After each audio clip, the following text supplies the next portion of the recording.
गरीब किसान का सोने का घड़ा। एक समय की बात है, एक गांव में मोहन नाम का एक गरीब किसान अपनी पत्नी उमा के साथ रहता था। मोहन के पास एक छोटा सा खेत था।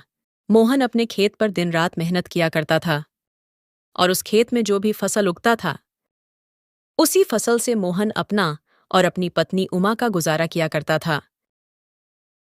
मोहन गरीब होने के साथ साथ ईमानदार भी था, लेकिन मोहन हमेशा अपनी किस्मत को कोसता रहता था। उमा, ना जाने हमें किस गलती की सजा मिल रही है जो हमें इतना दुख उठाना पड़ रहा है। आप ऐसे क्यों बोल रहे हैं जी? हम इंसान हैं, हमें बस अपना कर्म करना चाहिए। फल की चिंता हमें ऊपर वाले पे छोड़ देना चाहिए। आप चिंता मत कीजिए, ऊपर वाले के घर देर है, अंधेर नहीं। कह तो तुम बिल्कुल ठीक रही हो उमा, लेकिन पिछले कुछ सालों से हमारे खेत में ढंग से फसल नहीं हो पा रहा है और हमारे पास इतने पैसे भी नहीं हैं कि हम तरह तरह के खाद खरीद सकें। पता नहीं इस बार भी हमारा क्या होगा। ये बात तो आप सही कह रहे हैं जी। और जैसे जैसे गर्मी बढ़ रही है, वैसे वैसे ही पानी की कमी होने लगी है। हाँ उमा, मैं भी यही सोच रहा हूँ। और अब खेत खलिहान के साथ साथ कुआं का पानी भी सूख रहा है। ठीक है उमा, अब मैं खेत जा रहा हूँ। ध्यान से रहना। ठीक है जी। मोहन हर रोज की तरह अपने खेत पे जाता है और मोहन अपने खेत पे पहुंचकर बहुत मेहनत और लगन से काम करने लगता है। देखते देखते दोपहर हो जाती है और मोहन बोलता है, सुबह से काम करके बहुत थक गया हूँ। दोपहर हो गई है, अब मुझे थोड़ा सा आराम कर लेना चाहिए। इतना बोलकर मोहन थोड़ी देर आराम कर लेता है और थोड़ी देर आराम करने के बाद मोहन बोलता है, खेत में थोड़ा और काम बाकी है। जल्दी से मैं अपना काम खत्म कर लेता हूँ, फिर मैं घर चला जाऊंगा। ये बोलकर मोहन फिर से अपने खेत में काम करने लगता है और शाम होते ही मोहन अपने घर आ जाता है। मोहन घर आकर अपनी पत्नी उमा से बोलता है, उमा, मुझे बहुत तेज भूख लगी है। जल्दी से मुझे कुछ खाने को दे दो। सुनिए जी, राशन तो कल रात को ही खत्म हो गया। अभी हमारे पास खाने के लिए थोड़ा सा भी राशन नहीं है। उमा के इतना बोलते ही बाहर से एक आवाज आती है। आवाज सुनकर मोहन अपनी पत्नी उमा के साथ अपने घर से बाहर आता है। वहां उन दोनों को एक गरीब बच्ची खड़ी नजर आती है और वो बच्ची बोलती है, काकी मुझे कुछ खाने को दे दो, मुझे बहुत तेज की भूख लगी है। बेटा, हमारे पास कुछ भी खाने को नहीं है। हम लोग खुद बहुत गरीब हैं, जैसे तैसे करके अपना गुजारा करते हैं। मोहन और उसकी पत्नी की हालत देखकर वो गरीब बच्ची समझ गई थी कि वो लोग बहुत गरीब हैं और वो बच्ची बोलती हैं, कोई बात नहीं काका, मैं चलती हूँ। मैं किसी और घर से खाना खा लूंगी। हमें माफ कर देना बेटा, हमारे पास तुम्हें खाने को देने के लिए कुछ भी नहीं है। लेकिन मेरे पास एक सोने की छोटी सी कान की बाली है, तुम उसे बेचकर कुछ खा लेना। इतना बोलकर उमा वो सोने की कान की बाली लेने चली जाती हैं और वो सोने की बाली लेकर उस गरीब बच्ची को दे देती हैं। काकी आपका बहुत बहुत धन्यवाद। काकी आपने एक गरीब बच्ची की मदद की है। ऊपर वाला सब देख रहा है। आपको इसका फल एक ना एक दिन जरूर मिलेगा।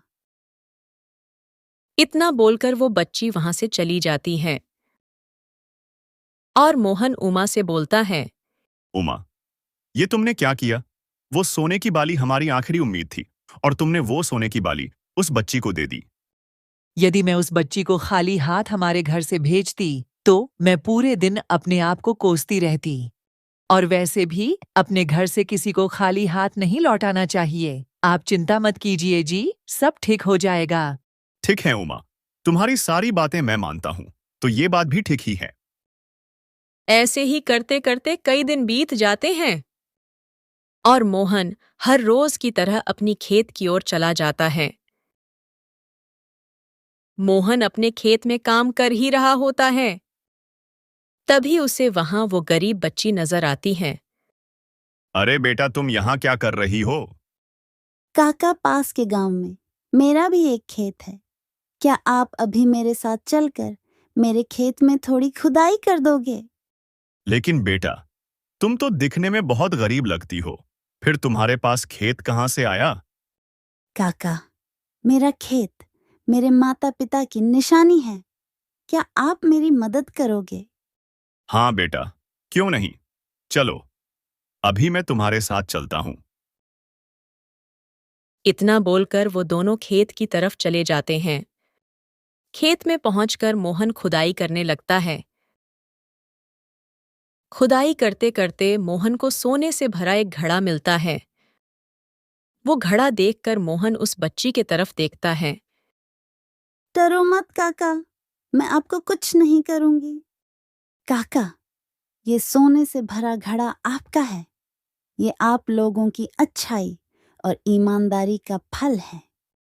बेटा, तुम एक आत्मा हो। हाँ काका, मैं एक आत्मा हूँ। गंभीर बीमारी के कारण मेरी 10 दिन पहले ही मौत हो गई और मैं एक आत्मा बन गई। काका, मैं आप लोगों का कर्ज चुकाना चाहती थी, इसलिए मेरी आत्मा भटक रही थी। अब मैंने अपना कर्ज चुका दिया है। अब मेरी आत्मा को मुक्ति मिलेगी। उस बच्ची के इतना बोलते ही उस बच्ची को मुक्ति मिल जाती है। और ये सब देखकर मोहन को उसकी पत्नी उमा की कहीं बातें याद आती हैं। सुनिए जी, हालात से मजबूर होकर कभी किसी को बुरा भला नहीं कहना चाहिए। हमेशा सबकी भलाई करनी चाहिए। और हम भलाई करेंगे तो एक ना एक दिन ऊपर वाले जरूर हमें इसका फल देंगे। उमा की ये बातें याद आते ही मोहन अपने घर आता है। और मोहन उमा से बोलता है, उमा, कहाँ हो? तुम जल्दी यहाँ आओ। मोहन की आवाज सुनकर उमा वहां आती है। और उमा बोलती है, क्या हुआ जी? आज आप इतनी जल्दी क्यों आ गए? और आपके हाथ में ये घड़ा क्या कर रहा है? मोहन अपनी पत्नी उमा को सारी बातें बताता है। और मोहन उमा से बोलता है, उमा, तुम बिल्कुल ठीक कह रही थी। हमें हमेशा सबकी मदद करनी चाहिए और सब कुछ ऊपर वाले पे छोड़ देना चाहिए। ऊपर वाले जरूर हमें उसका फल देंगे। मैं आपको खुश देखकर बहुत खुश हूं जी। उमा और मोहन उस सोने से भरा घड़ा की मदद से अपना जीवन बदल लेते हैं और दोनों पति पत्नी अपना जीवन खुशी से गुजारते हैं। अगर आपको हमारा वीडियो पसंद आया हो तो हमारे वीडियो को लाइक करें, शेयर करें और सब्सक्राइब करें।